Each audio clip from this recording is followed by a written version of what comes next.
Boa tarde, doutores.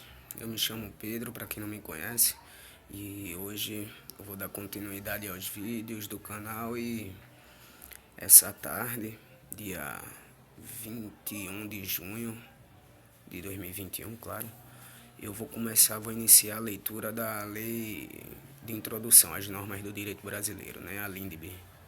Aí vamos lá, né?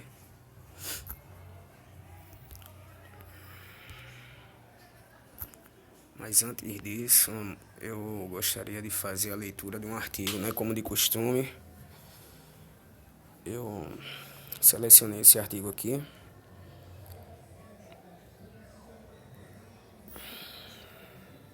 Esse artigo aqui está no site do Jornal da USP. Está no Google, você encontra facilmente. Publicado no dia 30 de 5 de 2019. Eu não encontrei o autor do texto. Na verdade, eu não procuro. Deixa eu dar uma olhada aqui. É um texto curto, aparentemente curto.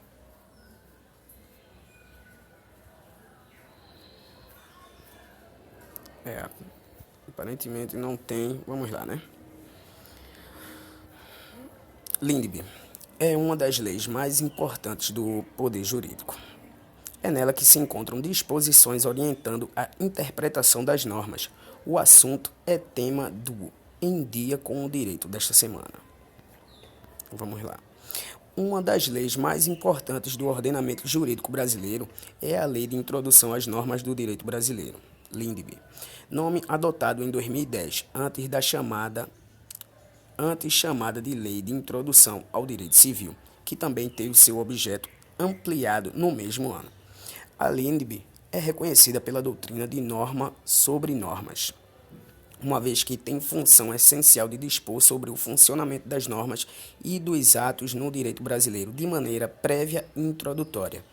É nela que se encontram disposições orientando a interpretação de normas, além de disposições sobre vigência, validade, eficácia e vigor dos textos legislativos. Um de seus artigos mais importantes, que manifesta o caráter funcional da lei, é o artigo 3º, que dispõe da seguinte forma: ninguém se escusa de cumprir a lei, alegando que não a conhece. É ponto importantíssimo para todo o desenvolvimento do sistema jurídico. Essa presunção de conhecimento da lei por parte das pessoas que se encontram em solo nacional, entre outras disposições que a LINDB traz. Este boletim foi apresentado por Pedro Sberne Rodrigues. Pronto, aí o autor, né? Encontramos. O Em Dia com o Direito é produzido e apresentado por alunos do curso de especialização em Direito Civil, Novos Paradigmas Hermenêuticos nas Relações Privadas e coordenado pelo professor Nuno Coelho, da Faculdade de Direito de Ribeirão Preto, da USP. É isso, eu acho que deu para entender bem, né? O início do artigo, ele fala da importância, né? Aqui, ó. É na LINDB que se encontram disposições orientando a interpretação de normas, além de disposições sobre vigência, validade, eficácia e vigor dos textos legais, como veremos, né, no próprio decreto. Vamos lá para o decreto, né? Vamos lá. Decreto-Lei número 4.657, de setembro de 1942. Lei de Introdução às Normas do Direito Brasileiro. Artigo 1º. Salvo disposição contrária, a lei começa a vigorar em todo o país 45 dias depois de oficialmente publicada. Parágrafo 1º. Nos estados estrangeiros, a obrigatoriedade da lei brasileira, quando admitida, se inicia 3 meses depois de oficialmente publicada. Parágrafo 2º revogado pela Lei 12.036, de 2009. E parágrafo 3º. Se, antes de entrar a lei em vigor, ocorrer nova publicação de seu texto destinado à correção, o prazo deste artigo e dos parágrafos anteriores começará a correr da nova publicação. Que interessante, mano. Parágrafo 4º. As correções a texto da lei já em vigor consideram-se lei nova. Artigo 2º. Não se destinando à vigência temporária, a lei terá vigor até que outra a modifique ou revogue. Parágrafo 1º. A lei posterior revoga a anterior quando expressamente o declare, quando seja com ela incompatível ou quando regule inteiramente a matéria que tratava a lei anterior. Parágrafo 2º. A lei nova que estabeleça disposições gerais ou especiais a par das já existentes não revoga nem modifica a lei anterior. Parágrafo 3º. Salvo disposição em contrário, a lei revogada não se restaura por ter a lei revogadora perdido a vigência. Artigo 3º. Ninguém se escusa de cumprir a lei, alegando que não a conhece. Artigo 4º. Quando a lei for omissa, o juiz decidirá o caso de acordo com a analogia, os costumes e os princípios gerais do direito. Artigo 5º. Na aplicação da lei, o juiz atenderá aos fins sociais a que ela se dirige e às exigências do bem comum. Artigo 6º. A lei em vigor terá efeito imediato e geral, respeitados o ato jurídico perfeito, o direito adquirido e a coisa julgada. Parágrafo 1º.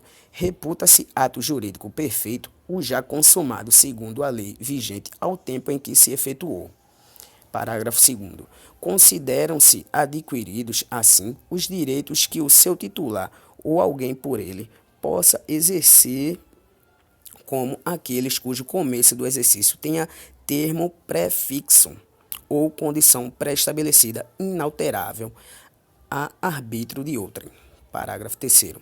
Chama-se coisa julgada ou caso julgado a decisão judicial de que já não caiba recurso. Artigo 7º. A lei do país em que domiciliada a pessoa determina as regras sobre o começo e o fim da personalidade, o nome, a capacidade e os direitos de família. Parágrafo 1º.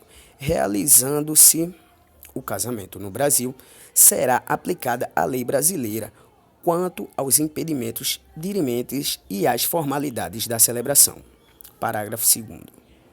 O casamento de estrangeiros poderá celebrar-se perante autoridades diplomáticas ou consulares do país de ambos os nubentes. Parágrafo 3º. Tendo os nubentes domicílio diverso, regerá os casos de invalidade do matrimônio a lei do primeiro domicílio conjugal. Parágrafo 4º. O regime de bens, legal ou convencional, obedece à lei do país em que tiverem os nubentes domicílio e, se este for diverso, a do primeiro domicílio conjugal. Parágrafo 5º. O estrangeiro casado que se naturalizar brasileiro pode, mediante expressa anuência de seu cônjuge, requerer ao juiz, no ato de entrega do decreto de naturalização, se apostile ao mesmo a adoção do regime de comunhão parcial de bens, respeitados os direitos de terceiros e dada esta adoção ao competente registro. Parágrafo 6º. O divórcio realizado no estrangeiro, se um ou ambos os cônjuges forem brasileiros, só será reconhecido no Brasil depois de 1 ano da data da sentença, salvo se houver sido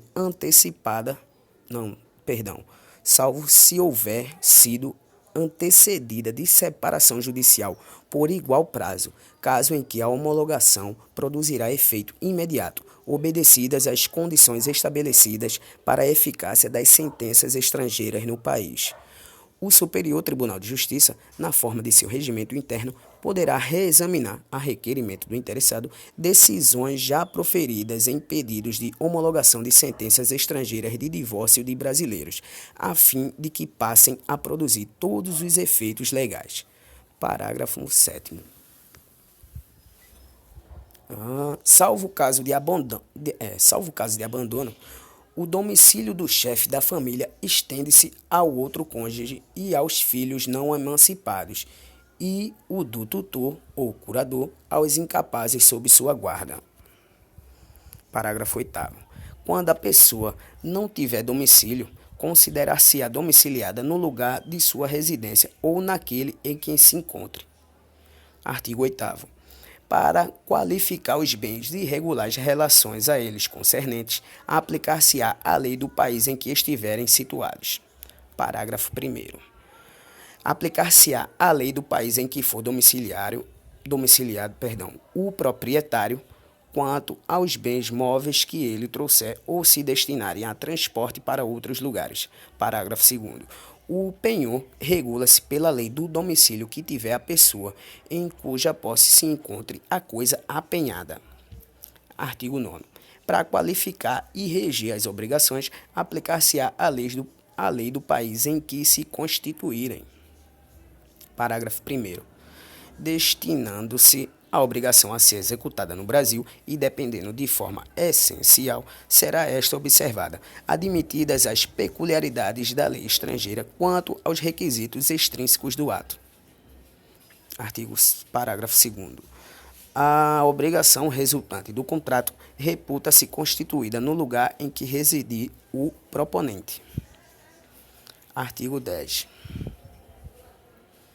A sucessão por morte ou por ausência obedece à lei do país em que domiciliado o defunto ou o desaparecido, qualquer que seja a natureza e a situação dos bens. Parágrafo 1º.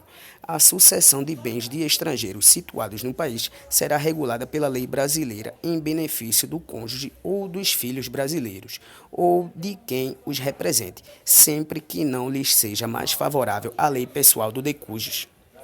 Parágrafo 2º. A lei do domicílio do herdeiro ou legatário regula a capacidade para suceder.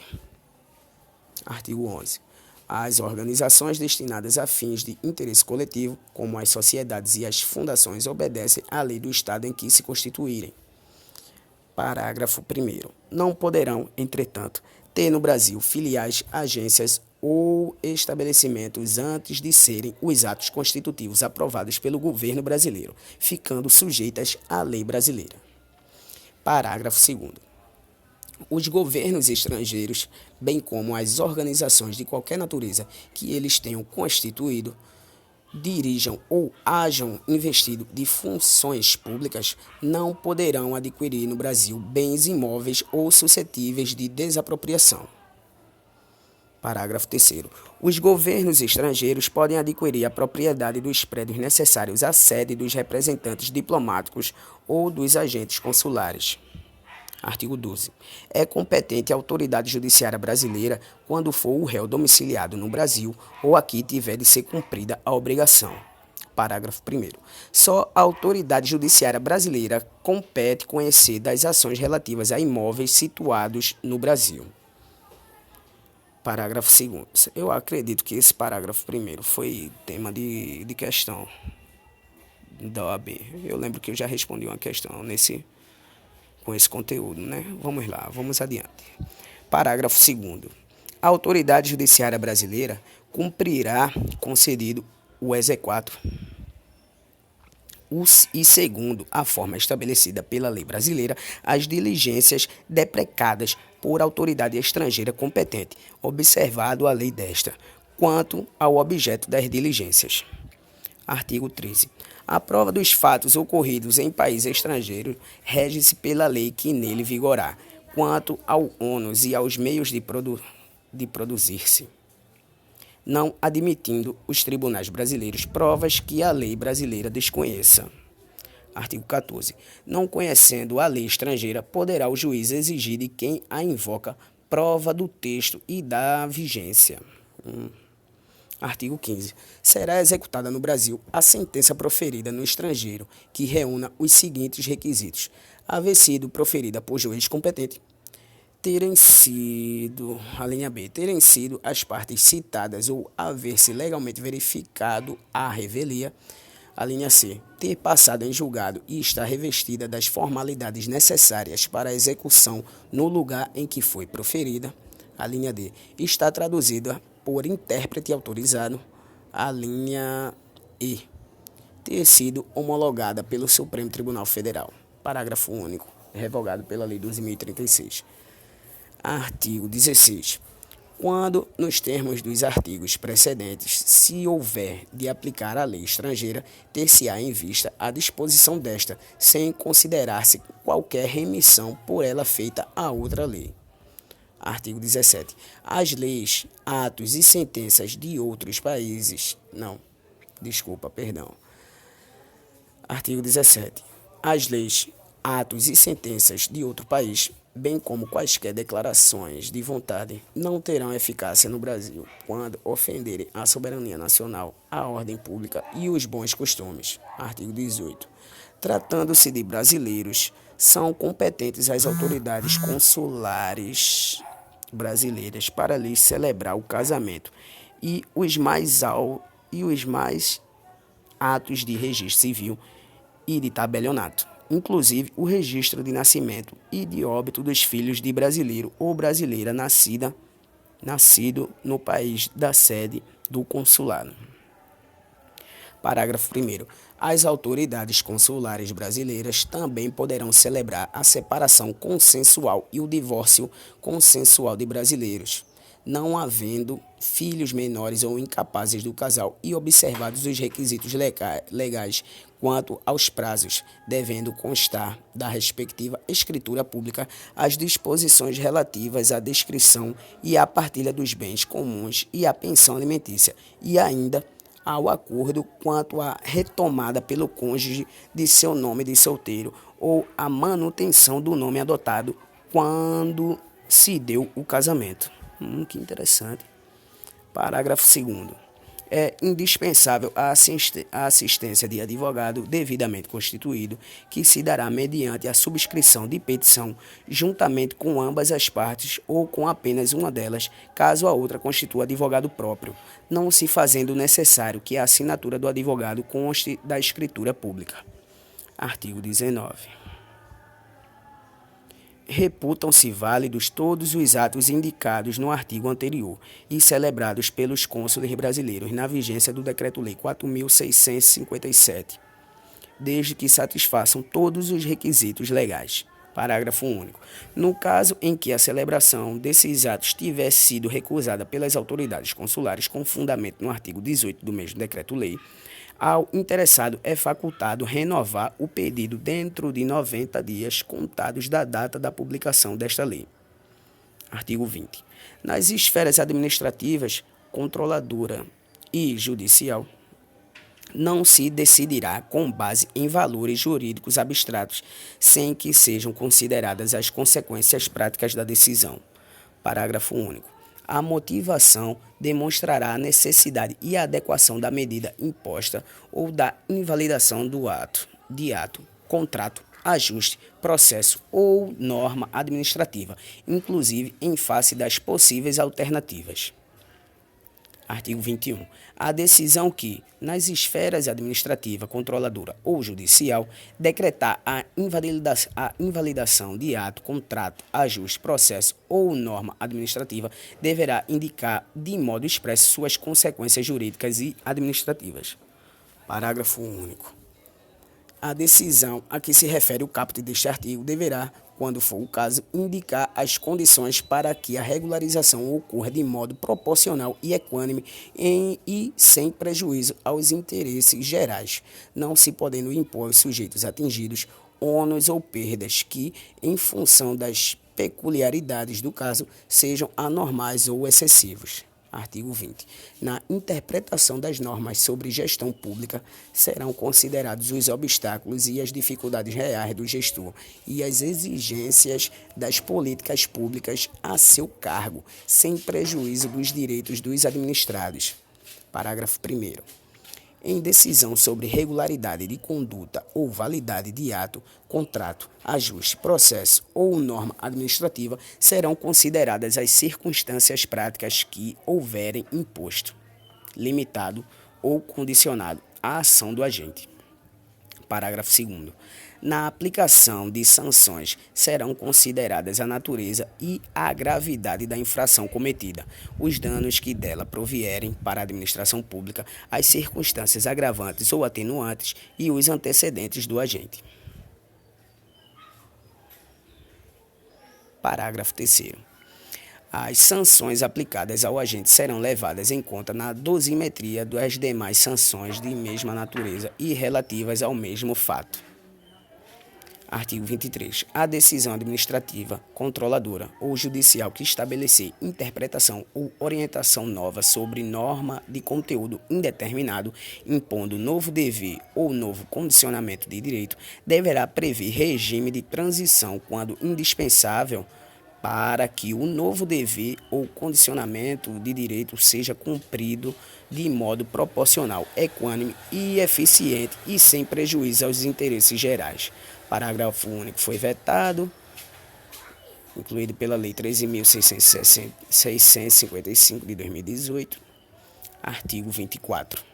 A revisão nas esferas administrativa, controladora ou judicial, quanto à validade de ato, contrato, ajuste, processo ou norma administrativa cuja produção já se houver completado, levará em conta as orientações gerais da época, sendo vedado que, com base em mudança posterior de orientação geral, se declarem inválidas situações plenamente constituídas. Parágrafo único. Consideram-se orientações gerais as interpretações e especificações contidas em atos públicos de caráter geral ou em jurisprudência judicial ou administrativa majoritária, e ainda as adotadas por prática administrativa reiterada e de amplo conhecimento público. Artigo 25 foi vetado. Artigo 26. Para eliminar irregularidade, incerteza jurídica ou situação contenciosa na aplicação do direito público, inclusive no caso de expedição de licença, a autoridade administrativa poderá, após oitiva do órgão jurídico e, quando for o caso, após realização de consulta pública e presentes razões de relevante interesse geral, celebrar compromisso com os interessados, observada a legislação aplicável, o qual se produzirá efeitos a partir de sua publicação oficial. Parágrafo 1º. O compromisso referido no caput deste artigo, inciso 1º, buscará a solução jurídica proporcional, equânime, eficiente e compatível com os interesses gerais. Inciso 2º foi vetado pela Lei 13.655. Inciso 3º. Não poderá conferir desoneração permanente de dever ou condicionamento de direito reconhecidos por orientação judicial. Inciso 4º. Deverá prever com clareza as obrigações das partes, o prazo para seu cumprimento e as sanções aplicáveis em caso de descumprimento. Parágrafo 2º vetado. Artigo 27. A decisão do processo nas esferas administrativa, controladora ou judicial poderá impor compensação por benefícios indevidos ou prejuízos anormais ou injustos resultantes do processo ou da conduta dos envolvidos. Parágrafo 1º. A decisão sobre a compensação será motivada, ouvidos previamente as partes sobre seu cabimento, sua forma e, se for o caso, seu valor. Parágrafo 2º. Para prevenir ou regular compensação, poderá ser celebrado compromisso processual entre os envolvidos. Artigo 28. O agente público responderá pessoalmente por suas decisões ou opiniões técnicas em caso de dolo ou erro grosseiro. Parágrafos 1º, 2º e 3º, todos vetados pela Lei 13.655. Artigo 29. Em qualquer órgão ou poder, a edição de atos normativos por autoridade administrativa, salvo os de mera organização interna, poderá ser precedida de consulta pública para manifestação de interessados, preferencialmente por meio eletrônico, a qual será considerada na decisão. Parágrafo 1º. A convocação conterá a minuta do ato normativo e fixará o prazo e demais condições da consulta pública, observadas as normas legais e regulamentares específicas, se houver. Parágrafo 2º foi vetado. Artigo 30. As autoridades públicas devem atuar para aumentar a segurança jurídica na aplicação das normas, inclusive por meio de regulamentos, súmulas administrativas e respostas a consultas. Parágrafo único. Os instrumentos previstos no caput deste artigo terão caráter vinculante em relação ao órgão ou entidade a que se destinam, até ulterior revisão. É isso mesmo. Rio de Janeiro, 4 de setembro de 1942, da independência, 71ª independência, 20ª da República. Getúlio Vargas, Alexandre Marcondes Filho, Oswaldo Aranha. É isso mesmo, doutores. Aqui encerra, né, a lei de introdução. Espero que todo mundo tenha gostado. Eu tentei ser o mais claro possível, apesar de ter cometido um erro ou outro, né? Claro, isso é humanamente compreensível, mas vamos lá, né? O próximo tema provavelmente vai ser o Código de Processo Civil. Vou ter que dar uma olhada antes, mas eu acredito que consigo lançar esse vídeo ainda hoje, junto com esse aqui, né? Esse que a gente acabou de discutir, de ler. Então vamos lá. Muito obrigado, meus amigos. Até a próxima. Deus seja louvado.